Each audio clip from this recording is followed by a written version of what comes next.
Okay, welcome back, guys, to Chat with BR Coaches. New setup for today. We have an open mic session. So we have head coach Joao, coach Mohammed, coach Melina, and that's myself, coach Tommaso. Then we are here to talk with you guys and have a discussion about a new topic. Very good. Yeah, guys, it's great to be here, and we've been planning this kind of project for a long time. I think it's our dream to have more of these episodes, and this is the first one. Of course, as everything that we do, this is the start point, and then we want to upgrade.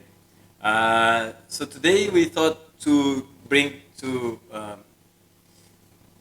our discussion. The first one is the importance to have a challenge, not only a race for our triathletes and anyone, because we realized during the lockdown and the COVID time that we need to wait too long to race to be able to challenge ourselves. So basically we need a race to be able to explore our limits. And that was in our head for a long time. And then we actually realized that triathlon, it's not only for the races that the organizers they bring in, but also much more than that. And that's why we've been thinking and creating small and bigger challenges. So one of them came up, it was the challenge that we did together, the UAEMan. That came exactly from that perspective of I don't need to have an official race to challenge myself and to explore my limits on the triathlon. And then, because our guys, they got very excited with the idea, they kind of asked us coaches to organize something for them.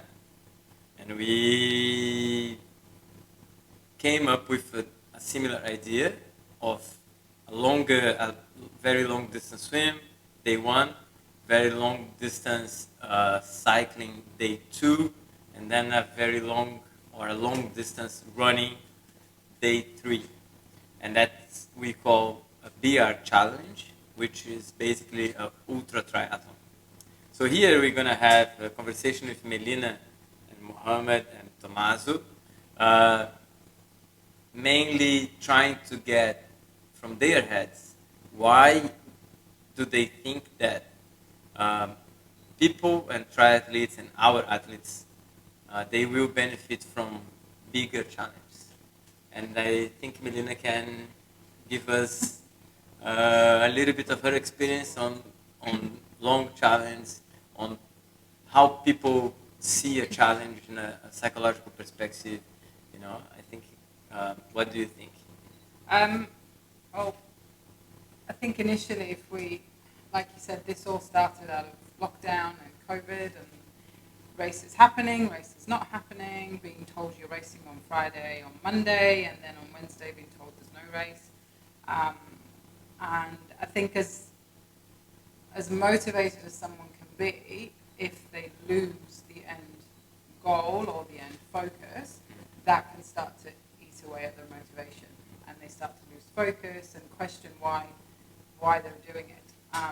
So putting something like that on, I guess, on the calendar that's fixed, it's irrelevant to anybody else. You can effectively just go off and do it. I think it just keeps motivation a little bit more in check. So it gives people a new goal to focus on. It can test them, because otherwise it just becomes training for training's sake.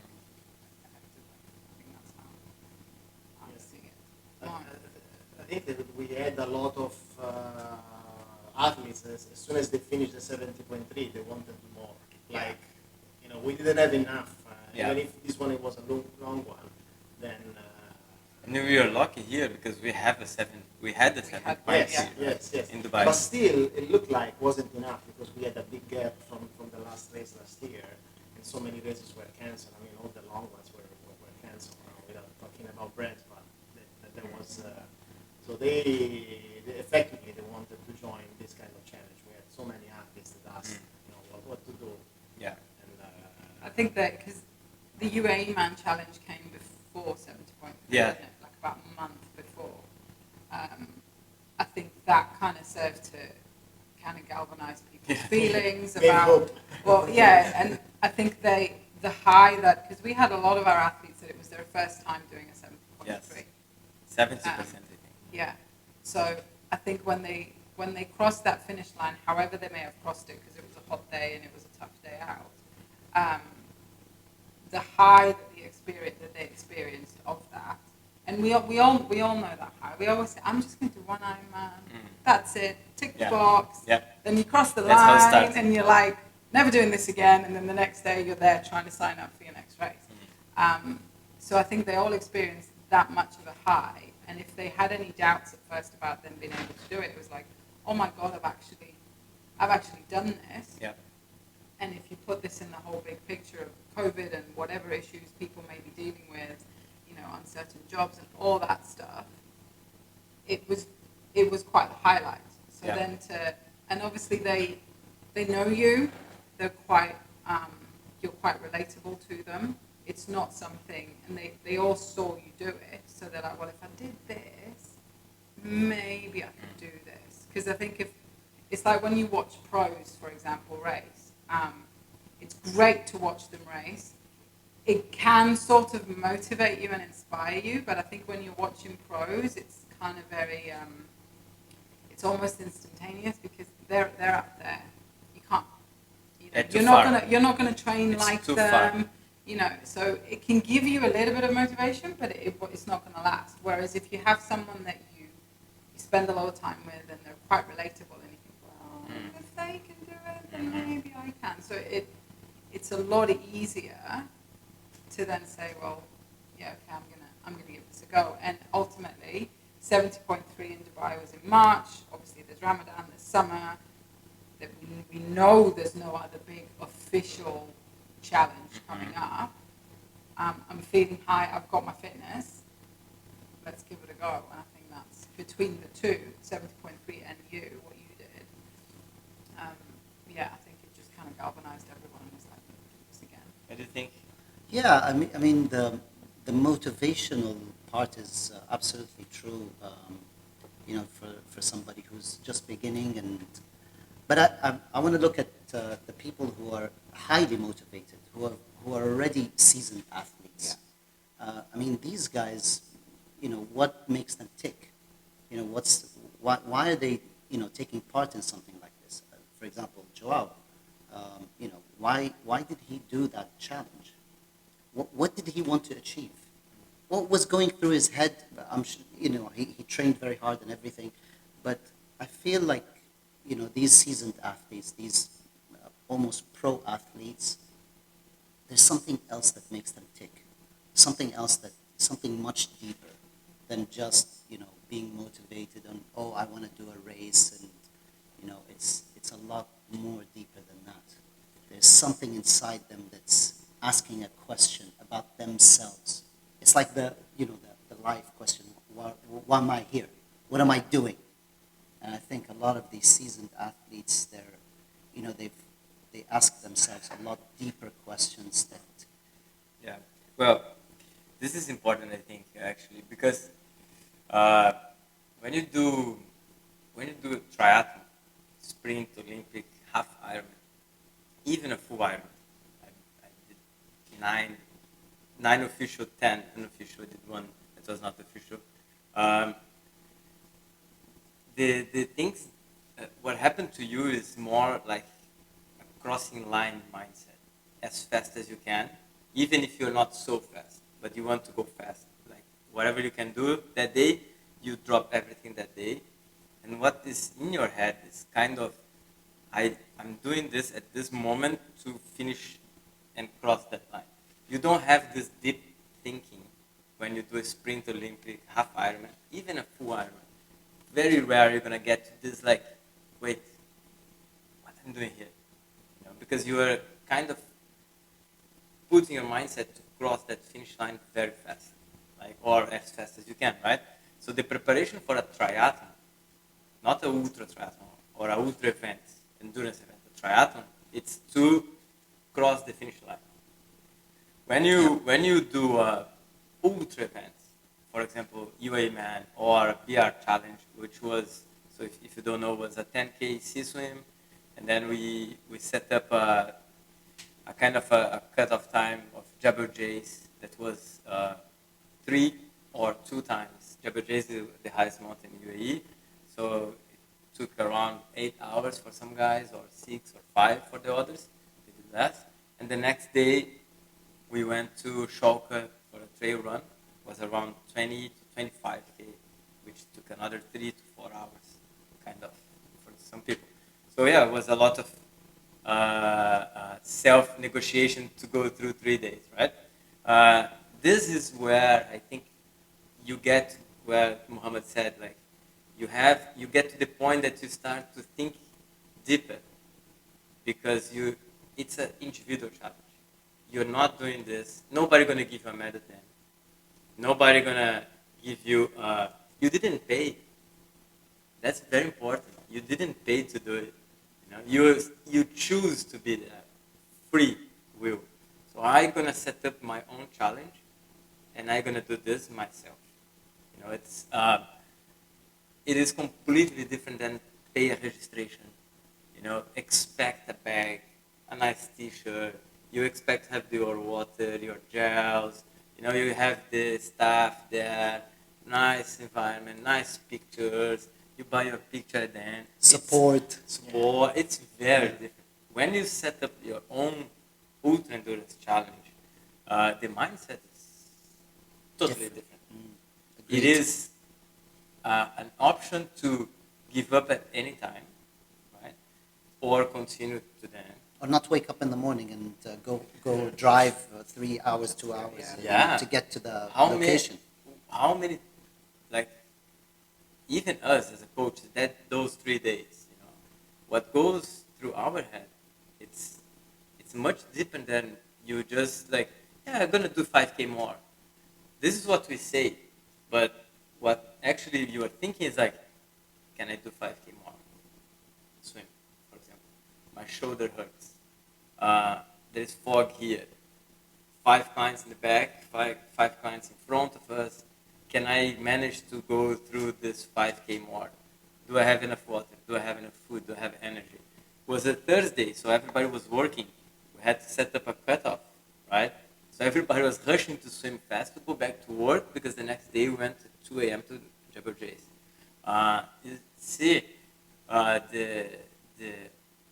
How many things you need to do when you do this ultra endurance challenge is a transformation. I think it's a transformation. Yeah, this discussion brought two topics, I think. The first one was role models. Athletes, they look for role models, and I think triathlon is the only one where the fan is also doing the sport at the same time of the profession. Mm-hmm.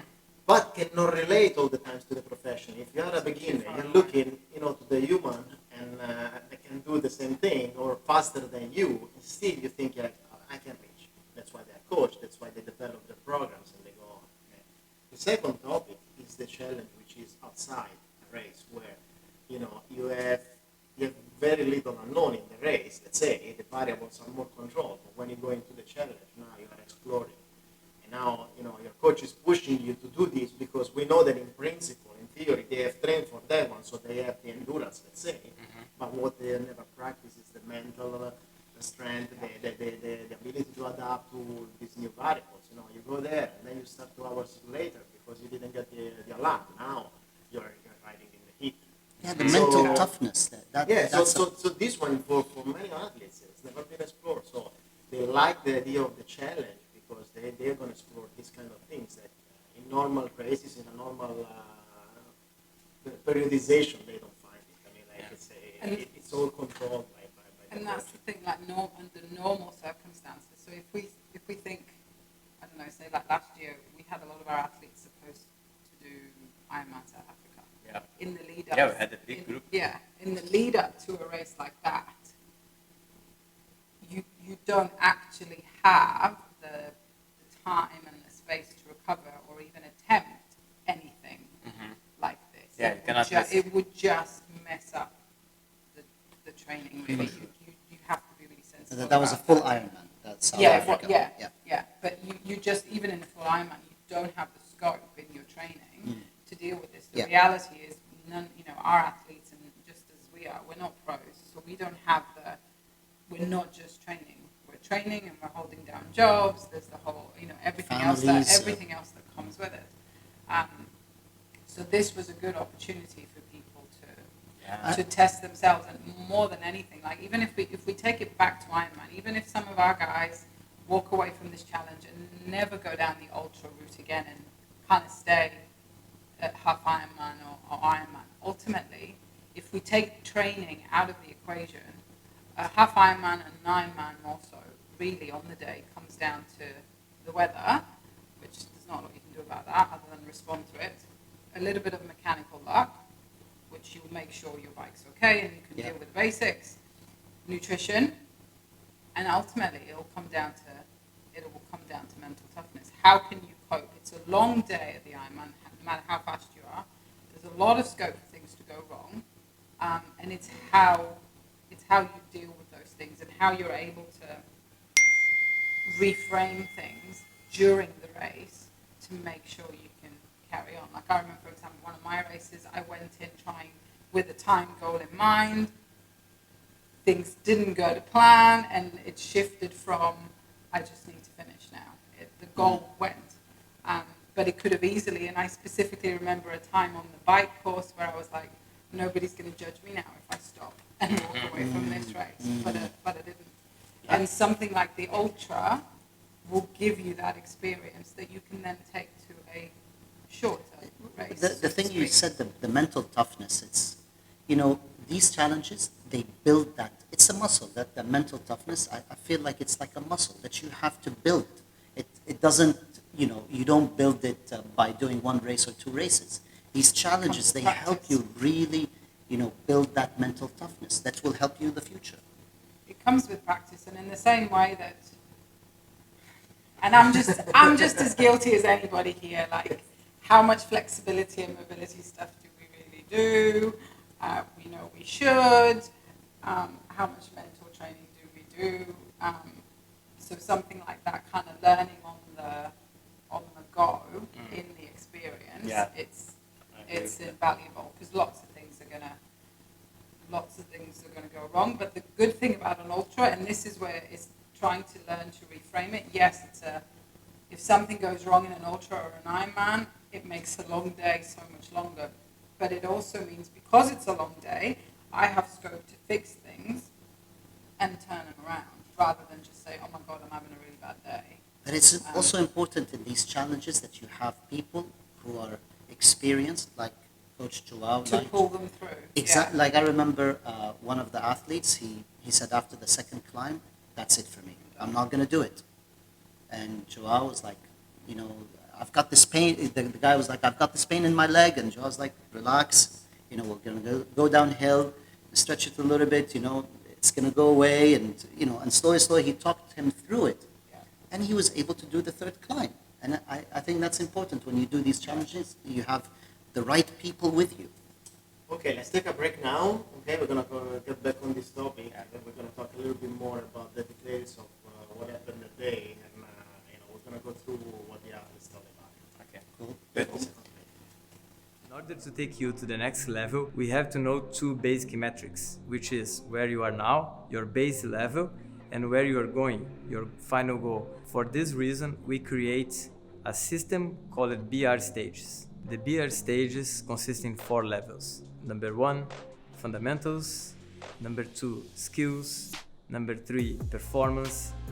And finally, specialization. Okay, welcome back guys to Chat with BR Coaches.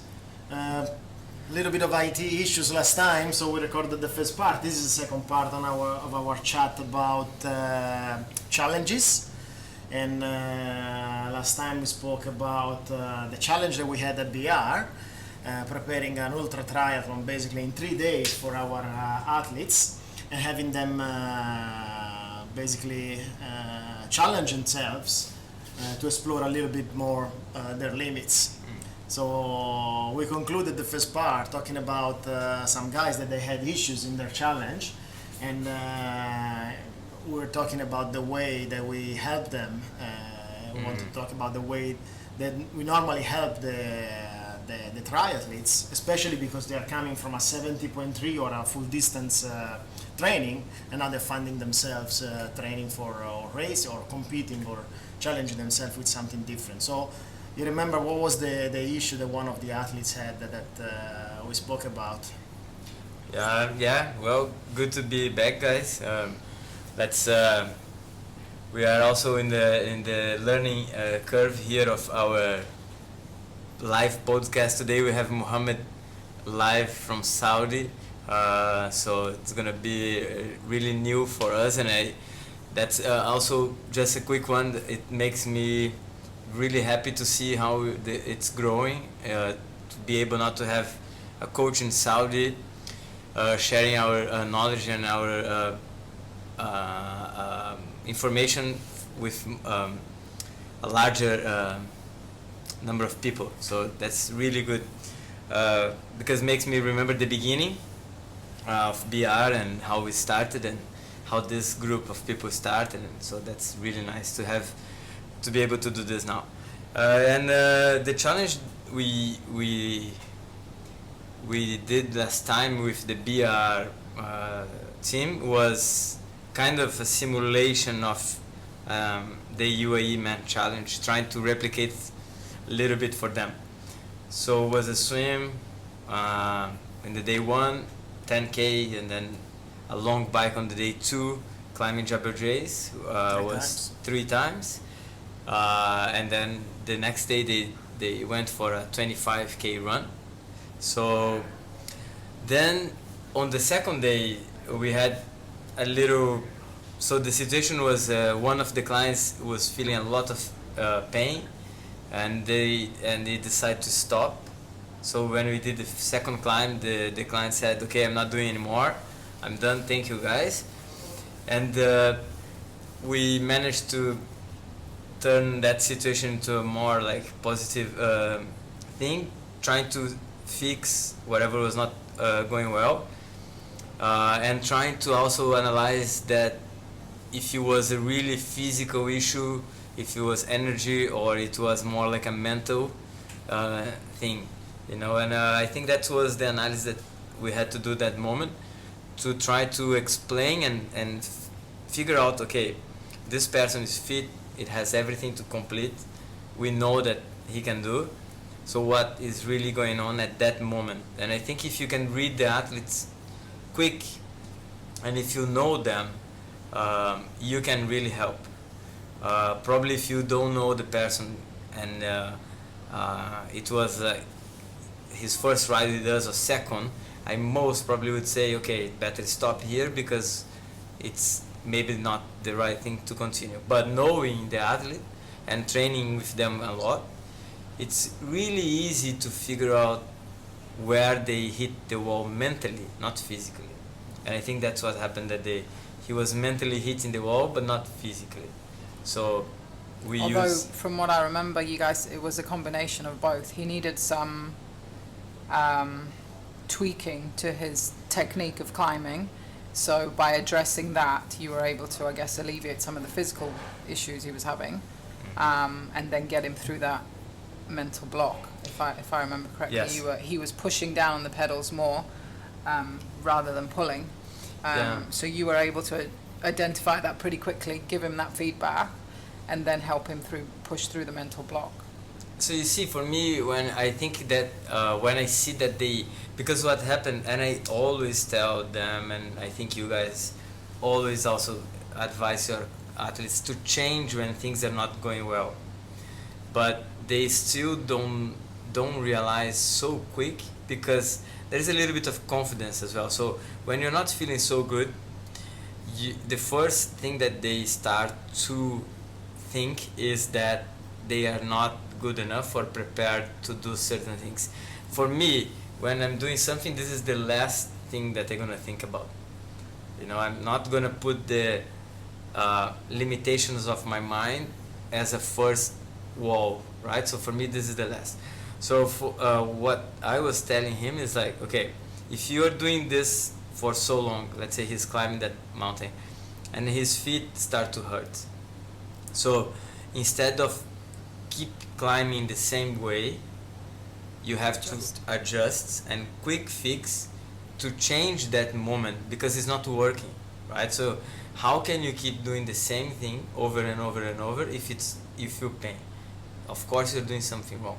But what they think is, I cannot do anymore because this is the only way that I can do, right? Yeah. So that's the tricky part of when you're doing endurance sports, because if something is not working, it doesn't mean this is the only way you can do. And I think this is in life, we all know very well, because sometimes things doesn't work and you have to change.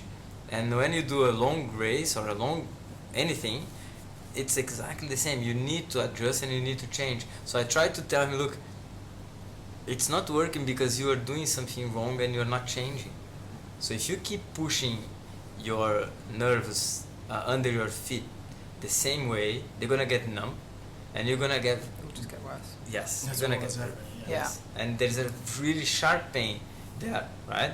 It's horrible. And then if you manage the pain for 2 hours and a half, you mentally don't know how you're gonna do another 2 hours and a half, right? So that's what happened, I think. I think it comes down also to the database that an athlete has, because until you're training for 70.3 or for full distance, you have many of the variables of the race. You know the course, you know a little bit the environment much more, you know, you have been preparing just for that one. When you go into the ultra environment now, this is something that most of the athletes have not experienced. So the whole idea of the challenge was that one.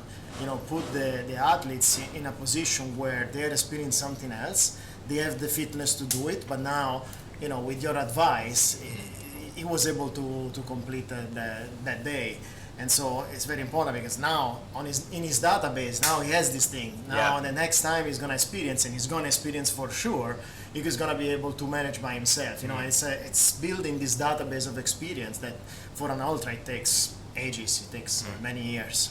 But I guess it's coming back to practice and training, and what most athletes do, whether, I don't know, age group or elite or whatever, they just focus on the physical aspects of the training, physiological adaptations and all that, but they don't purposely work on the mental skills. And even if our athletes don't go on to do an ultra triathlon and they just stay with normal distance triathlon, the situations they've experienced on those 3 days will still help them with the shorter distance triathlons, because a triathlon, even a really short one, is still a long event where things can go wrong, and being able to adapt is the key to, first of all, being able to finish your race and finish it well. So yeah, whether they carry on to do an ultra or not, I think the experience would have helped all of them, so they can race better, whatever distance they've chosen to race. Okay, let's take 30 seconds break and then we come back with Mohammed. We have some questions for you. That's it.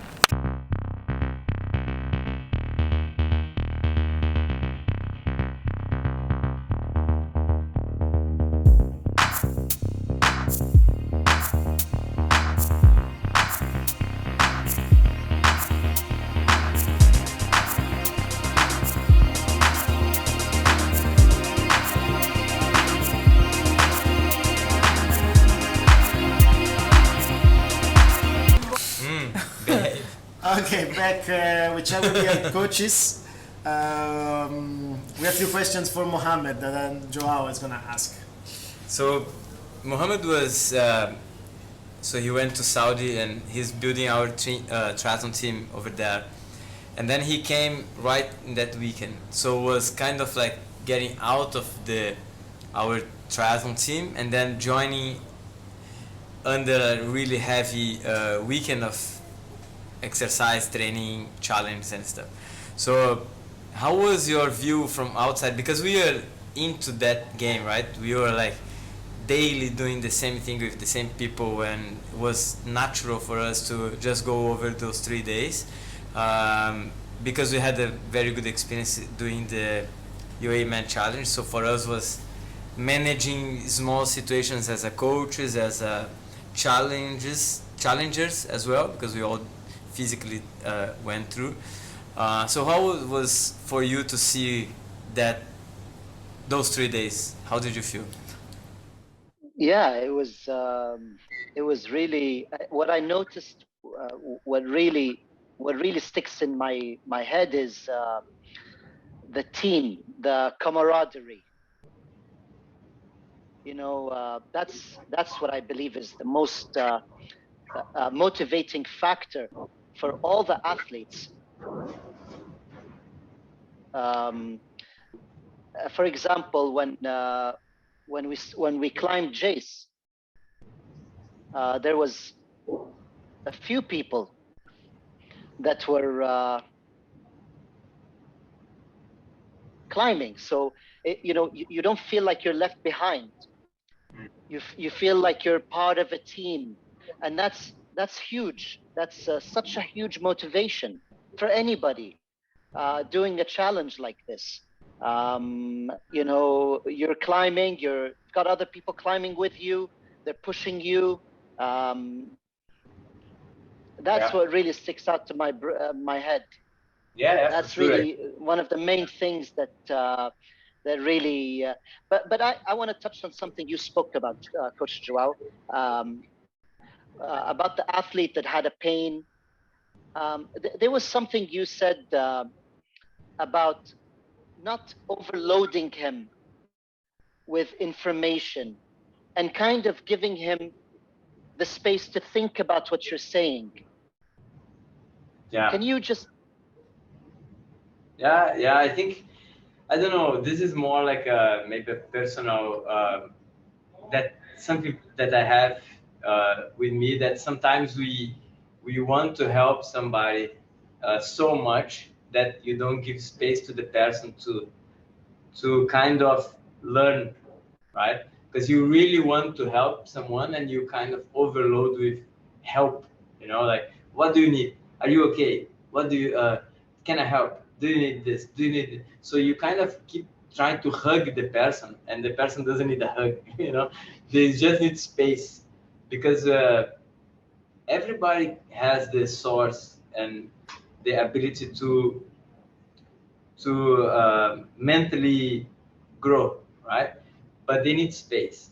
So without space, you have a ceiling. If somebody tried to help you so much, it's kind of, you're gonna be under that person's ceiling. As a coach, I don't think that's our job, right? We just need to do a little push, and then they have to go by themselves. And if you see that they're going in wrong directions, we manage the way, but they have to do it by themselves. And this is about learning, about searching for answers, about anything. This is a self journey, and we are just helping the way, but we are not giving answers all the time. So I think that moment I just asked 2-3 things, and then I let them think about, right? Because the decision is always about the person, the client, the athlete. How far they want to go, how much they want to increase, how much they want to raise, how fast they want to go. It's always on them. We cannot, as a coach, decide. If I can want you to qualify to Kona, but if you don't want to qualify to Kona, I cannot do anything, right? So that's what happened that time. I just told him 3 things that I thought he should know, and then he took the decision to go for it, and he did really well. But you gave him time to process this information. You didn't overload him. I think that's the, if I can run go ahead. That's the basis of athlete-centered coaching. If you kind of pull the equivalent of, like if you go into a playground these days with young children, you'll see all what we call the helicopter parenting, where they're constantly around them, making sure they don't fall over and that they're okay. So from a coaching perspective, we're trying to avoid that. At the end of the day, like Joao said, we can assist the athlete to get to that start line of the race, but how they get to the finish line, is really up to them. So if we're constantly trying to prop them up, they're not going to learn how to do it by themselves. And like in a situation, if we're focusing on the athlete that had trouble at the Jebel Jais climb, he was probably the only kind of information that was going through his head at that time was, I guess, the signals that were coming from his feet and his legs and were urging him to stop. And that can get really loud in your head if that's like the dominant voice. And that's all you can think about. It's kind of like if someone says to you, you can think about whatever you want, absolutely anything you want, but just don't think of a pink elephant. All you're going to think about is that pink elephant. You can't get it out of your head. And it's the same. That's how powerful the signal is coming from your body.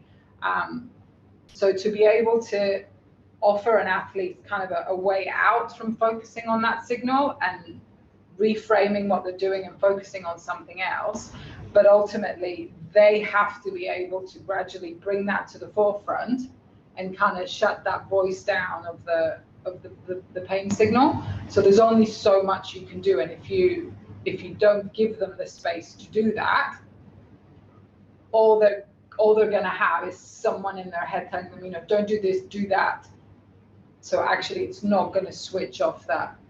What do you do? What do you do to stop that voice?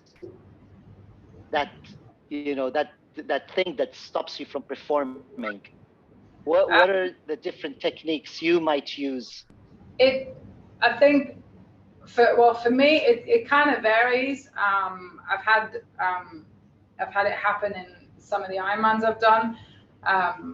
There's distraction thinking, so just focusing on anything else that's going on around me. I take heart from the fact, this sounds horrible in a way, but if I see other athletes suffering, that makes me feel a little bit better that I'm not the only one in the hurt locker.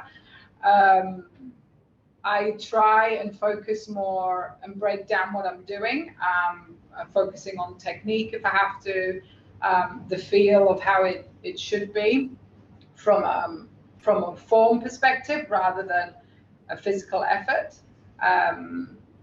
Sometimes I'll employ something like positive self-talk.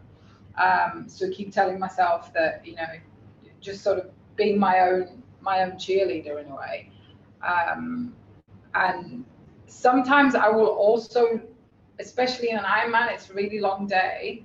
I will also allow myself to have a little meltdown, and just let it all out, have a whinge in my head, scream, or, you all know me too well, might be a little swear word here or there. But it kind of makes me feel a little bit better.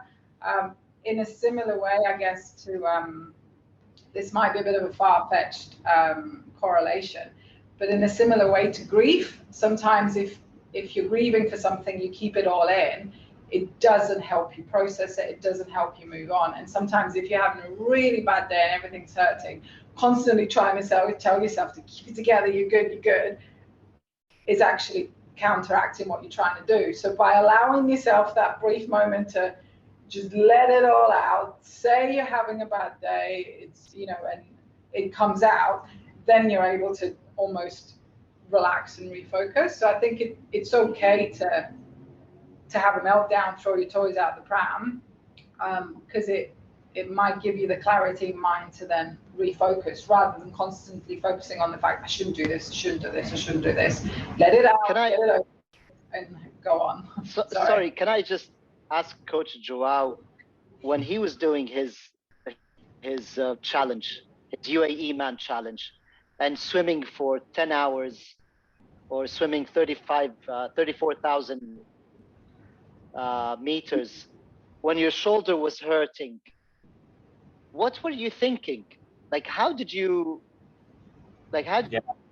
overcome that pain? Yeah, actually, when you were talking, I just remembered that moment because honestly, the bike and the run, I had an amazing time. I had probably I felt really good the entire time. Even the bike was longer than we expected, but I really feel good. I enjoy the bike a lot. The run as well. I had 2-3 moments low energy, but I was enjoying the moment. The swim was the one that physically I had pain. Like the pain that makes you not able to enjoy the moment. And I think that's what happened to our clients in that mountain, because there are kind of pain that you still can, okay, I have pain, the saddle, my arm, my hands hurt a little bit, my neck, but you kind of enjoy the moment. But there's certain pains that they don't let you rest. It's always there. And unfortunately, I had this pain from the kilometer 15 on my shoulder, and it didn't let me enjoy the moment so much, right? Still, I was happy to be there. I could see everyone around. I was really, really happy to have everybody there, and many things going on. I had the drone, so I couldn't actually let the pain talk too much. So I had to keep it down and try to focus on things that they were very positive that day. So I had a lot of friends together. I have people that they let the work to just help me. So those things, they were like, okay, I have pain here, but there is a bigger thing going on around me than this pain in my shoulder. So I cannot stop now because I feel pain. You know what I mean? So if you think a little bit bigger, that pain become really small. But if you cannot get out of your head, then that pain become almost everything in your life. So I really ignored the pain, and I just let the pain come strong in the last 2K when I could mentally kind of give up of the swim. And and then what happened, Melina was in the kayak with me. She knew because I was asking every 15 minutes how much, and that was the only moment that I let the pain really be stronger, because I knew I would finish anyways. So I think I'm not saying that you have to go through any kind of pain at any point and maybe hurt yourself. There is a big difference here. So I know that pain I had before. I know my shoulder, I know my swim ability, and I knew that if I can go through those kilometers, I can fix that my shoulder after. I was not hurting my tendons or anything. So that's I don't want to give the wrong impression that we are saying that people should hurt themselves and finish anything regardless of the pain. That's not the case. So you have to assess, you have to know yourself, you have to know your ability in that sport, and then take a decision of, let me try how much more I can do. We had a swimmer that day that she's a very good open water swimmer, and she took the right decision to short swim because her shoulder was badly hurting. Right? So she stopped. See the difference. So I think. But we also on the day, we adjusted his strategy. So initially, when I took over from Tommaso on the kayak, we were stopping every about 25 minutes to 30 minutes to kind of check on you, give you nutrition and all that, and then figure out where we were going to go in terms of the route. But as the pain grew, the breaks we were taking became more frequent. I think by the end we were almost down to 12 minutes of breaking up and checking in on him, giving him something to eat, kind of reassessing where we were going. So it was the easiest kind of swim line I had to break more.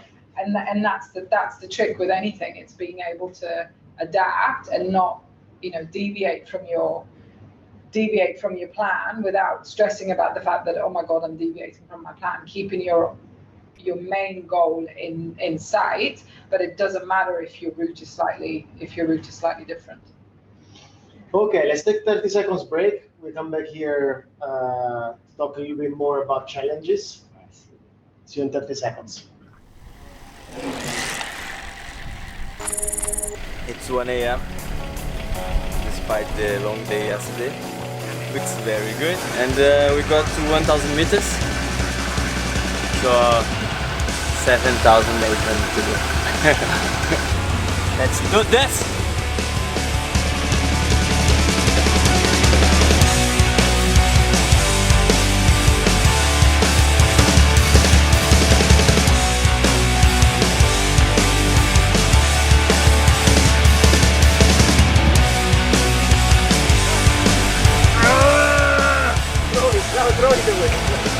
Yeah.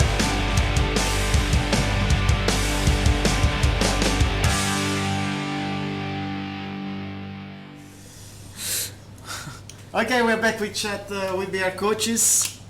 We just spoke about the challenge that took place in February, UAEMan, where we brainstormed, we planned, and Joao executed the UAEMan, which was 34 kilometers swim, sea swim. Then it was Everesting of Jebel Jais, climbing Jebel Jais 7 times, and then running the course of Ajar 100.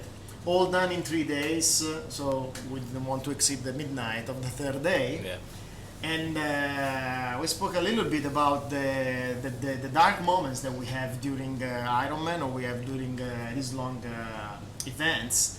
And basically, as coaches or as supporters, we try to motivate the athletes when they are feeling those dark moments. But in the end, it's down to the inspiration that they have to complete that kind of challenge. So we try to see also during the BR challenge, which was 10K swim, 3 times Jebel Jais, and 25K trail in 3 days.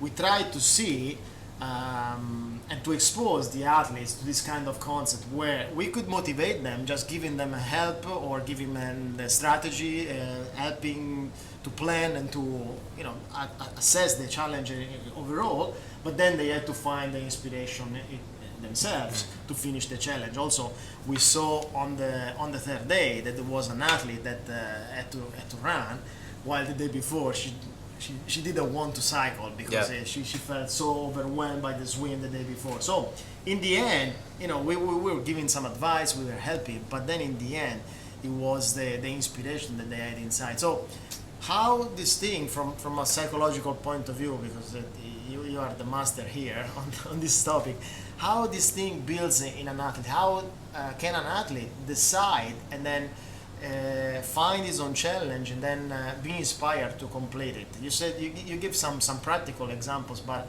how does the logic work? Well, I think firstly they all, our entire team, obviously they all know Joao, and whether they were there on the day or any of the days that Joao did the UAEMan challenge, we all followed him online or from a distance. And I think even though obviously we know to a certain extent not to a certain extent, he is at a different level to the rest of the team, he still stepped out of his comfort zone. He still did something that was way above what he's ever done before.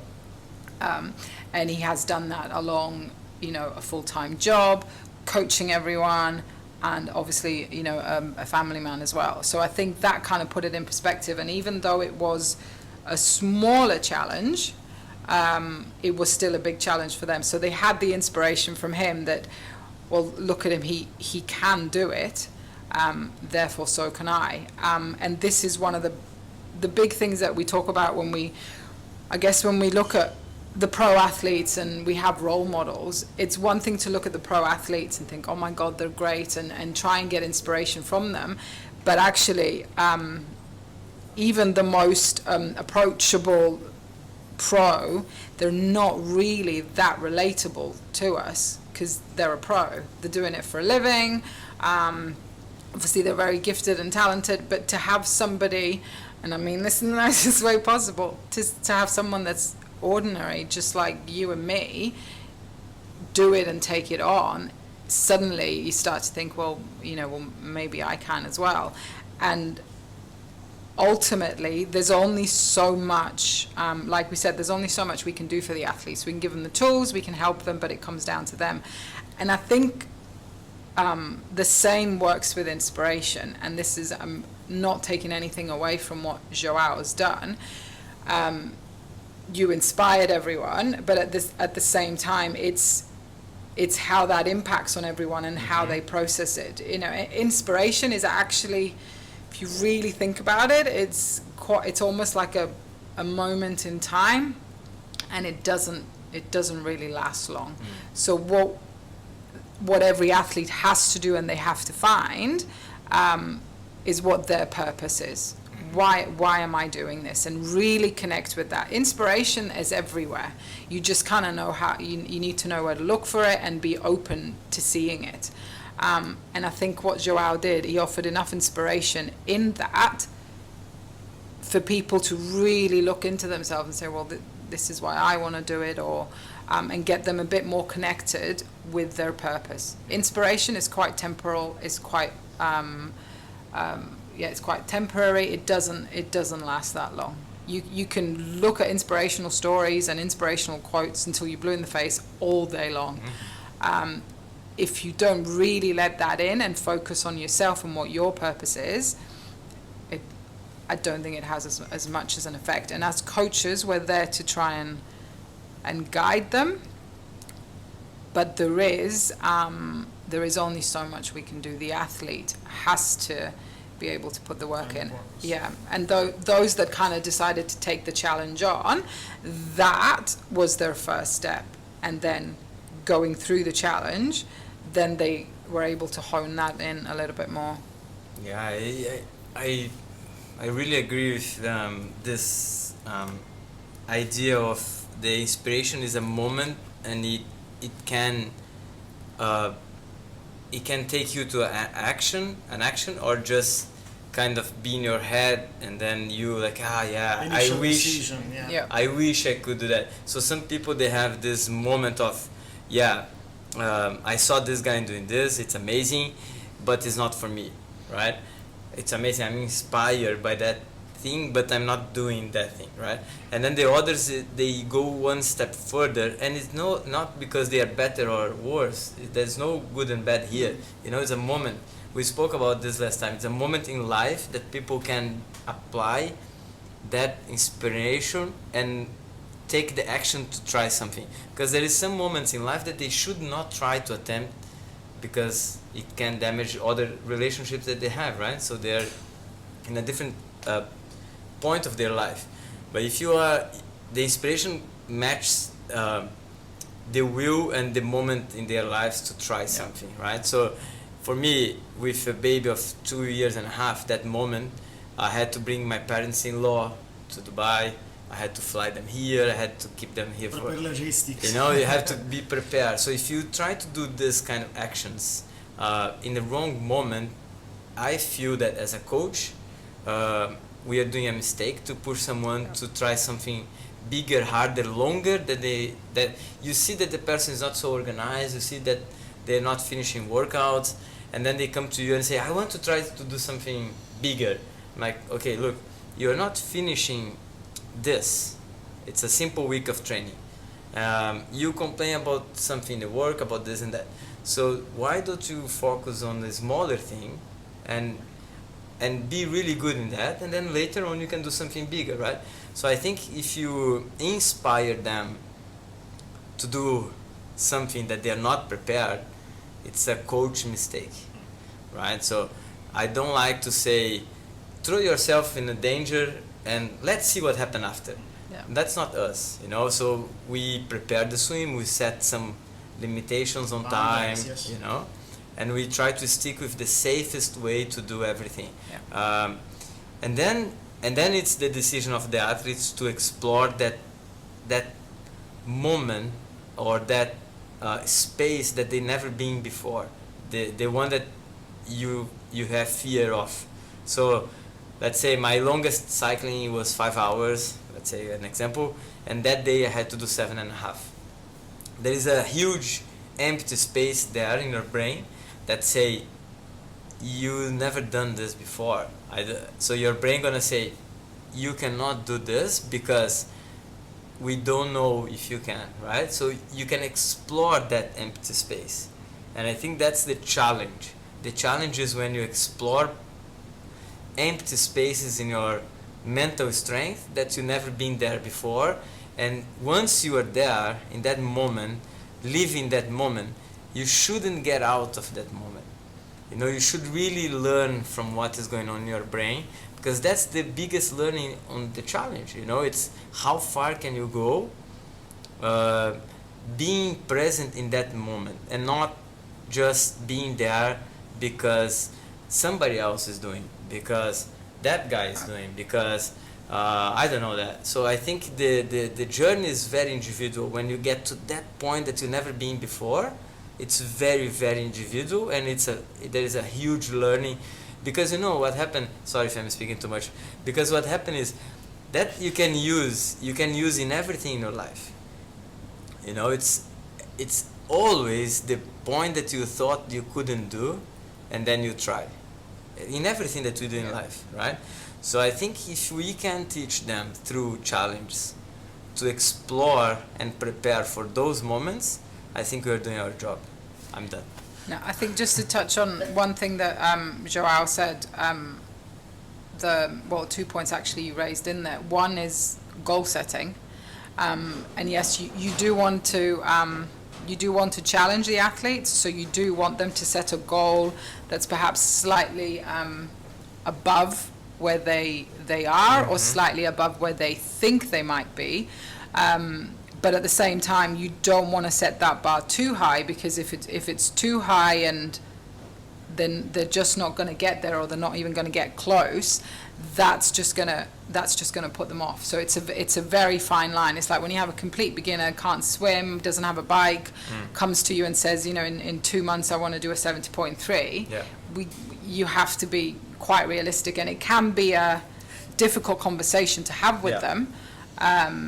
But it's a conversation that you do have to have. So it's about getting people ready to then push above where they are. And then just the other point that I think you made that's very valid is considering their situation. What's the family situation like? What's the work situation like? And getting athletes, especially those that are get very excited and caught in the moment of whatever inspirational moment they're in, and making sure they're realistic. There's no point ignoring what's happening on in your life and trying to shoehorn training or a challenge in when it's just not the right time. It's just not the right time for you. You're setting yourself up for failure. It might not be failure in the challenge. You might be able to manage the challenge, but at what cost? What happens at home, what happens at work. And as coaches, we don't just get to see the athlete. We really need to know what that person's situation is, and to an extent help them manage it, but to an extent really it comes down to them. Kind of guide them through that journey, especially if you feel that they're ready. You that's your responsibility to really kind of guide them and help them. But like you said, if it's not the right time, you should have that conversation with them and really stop them in their tracks. Tell them this is not the right time for you. Yeah. I remember I had a friend, he's a very good coach in Brazil, and coached a lot of strong athletes. And he had this guy that went to Kona once, and the guy's a doctor. And then we talk about him, and then he's like, I'm really worried about him now, because I seen that he's canceling things of work to train more for the next thing in Kona, right?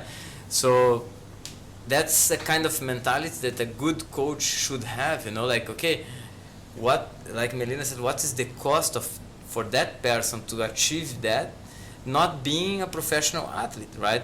So, okay, you're gonna go to this place, you're gonna win that race, you're gonna do that, but honestly and realistic thinking, there is no financial return direct to a person that is not a pro, right?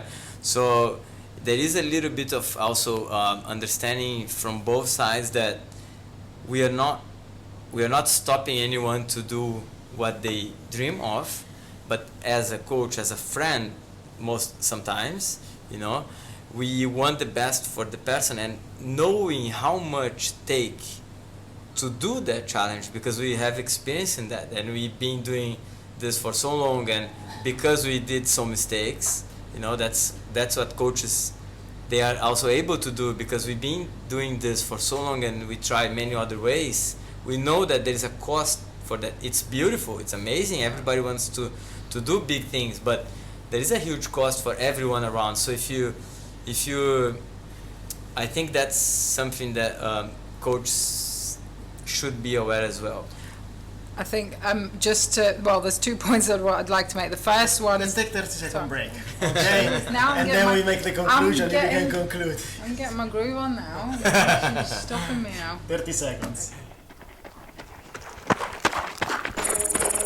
It's like you need 5 Time to move. isn't it? Let's do this.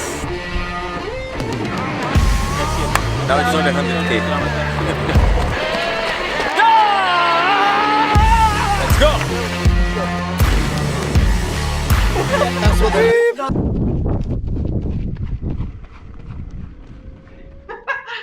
Okay, we are back with Chat with BR Coaches for the conclusion of this episode about challenges. Okay, but first Melina wants to address something. Just to touch up on what Joao was saying, those of us who have been to Ironman races 70.3 or full, I'm sure we will all have come across some really funny signs that cheering people and supporters are holding up. And one that always comes up, and we do all laugh about, is the one that says, if you're still married or your relationship is intact, then clearly you haven't trained hard enough. And we all do laugh about that. But actually, there's truth in that. And touching back on what Joao was saying, you don't want that to be all-consuming. It's an individual sport. It can be quite a selfish pursuit, but you have to keep perspective on what's important. And this leads in really well into the recent interview that Daniela Reef gave, 9 times world triathlon champion, and she actually made the point that one of the things she realized with the pandemic, that suddenly she didn't have races to kind of focus on. She was training, but she did actually question what her purpose was and what her why is. And she found that actually, and this is a pro talking, she found that sport was so all-encompassing in her life to the cost of other things. So she was actually able during the pandemic to take a bit of a step back and reassess what's important to her. And now that she's at the pinnacle of her career and she's still doing well, but she's starting to think, okay, what's outside this? What's beyond this? And this is the question that many athletes have when they suddenly retire from sport. It's like they're completely lost and they don't know what to do. And that's because they've let sport take over, that there is nothing else. They've not ignored is probably the wrong word, neglected other parts of the life. And I think as age groupers, more importantly, they need to keep that in mind. Yeah. Do you mind if I just ask a quick question? I was just thinking about what you were saying, and so athletes, you think athletes give up when they get a little bit older? Do you think they kind of hold back and say, okay, or is it different from one person to another? I think it varies. I mean, in triathlon particularly, one of the if you look at the age groups, in terms of the times and how many participants there are in each age group, actually with triathlon, there seems to be late 40s, early 50s. The sport seems to grow in those age groups, and I think there's an element of, I may be generalizing here and feel free to butt in, but if you are a family person, there's a good chance at that age your kids are growing up. They may have left home. Your disposable income's a little bit better because you don't have to put them through school or all that stuff. So that's when people are trying to find a new hobby or develop their interest. So I think it varies. It could go either way.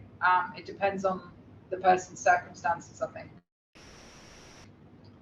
All right. I think we're